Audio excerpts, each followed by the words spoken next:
ဒါဆိုအောက်ထိုးမှာကျတော့သူကဒီမှာကျိုးတွေအများကြီးရှိတယ်ရှေ့ရဒီပေါ့အနီရဲတို့လည်းအဝါရဲအဖြူရဲအမဲရဲဒီလေးချောင်းမဲ့တော့မှာဒါဆိုဒီမှာအနီကအချင်းဆုံးအနီကပါဝါပြီးရင်ဗီဒီယိုပေါ့အဝါပြီးတော့အော်ဒီယိုကအဖြူကျိုးနောက်ဆုံးပိတ်အမဲလေးကတော့ဒါ ground ပေါ့ GMB ပေါ့နော်ဒါဆိုဒီကျိုးလေး၃ချောင်းကိုလည်းနှွာပေးရမယ်ဒါအောက်ထိုးအတွက်ပေါ့နော်ဒါကကျတော့သူက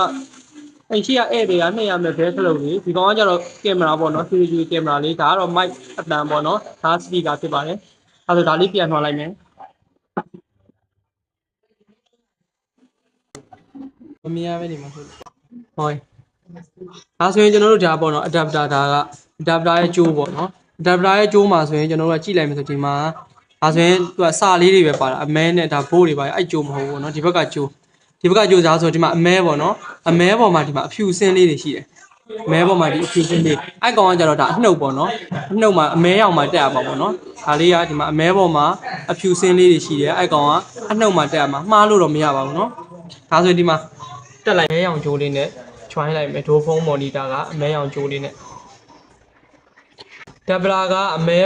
ရောင်ပေါ်မှာဒီအဖြူကြားလေးတွေပါတဲ့ကောင်ကဒီဒိုးဖုန်း monitor ရဲ့ဒီအမဲရောင်ကျိုးလေးနဲ့နှစ်ခု join လိုက်ပြီးတော့ရင်ကျွန်တော်တို့က adapter ကလုံးလုံးအမဲပေါ့နော်ဒါအမဲဒီအမဲမှာကျတော့ဒီအနီလေးနဲ့ join လိုက်မယ်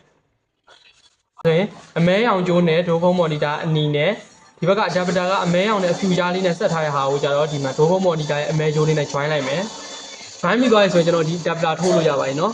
adapter ကိုဒီမှာပလက်မှာထိုးလိုက်မယ်ဒါဆိုရင်ဒီမှာမီးလေးနေပြီဒိုးဖုန်းမှာမီးအဝါရောင်လေးပေါ့နော်ဒါဆိုရင်မီးအဝါရောင်လေးလင်းနေပါပြီဒိုးဖုန်းမှာဒါဆိုရင်ဒီမှာပေါ့နော်ကင်မရာဒါကင်မရာကိုမြင်နေရပြီ okay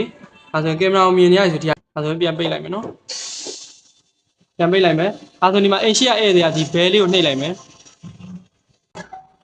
ဒါဆိုရင်အိမ်ရှိရတဲ့ဘဲခလုတ်ကိုနှိပ်လိုက်ပြီဆိုရင်သူကဒီမှာအိမ်ရှိမှာဘာလို့ရှိလဲဒီ TV မှာမြင်နေရတယ်ပြီးရင်ဒီမှာ monitor မှာလည်းအတန်မြည်တယ်ပေါ့နော်ဘဲတန်လေးမြည်တယ်အဲ့တော့ဒီမှာဖုန်းခလုတ်လေးကိုနှိပ်ပြီးကင်လိုက်မယ်ဆိုရင်စပြီးတော့ဟိုဘက်ဒီဘက်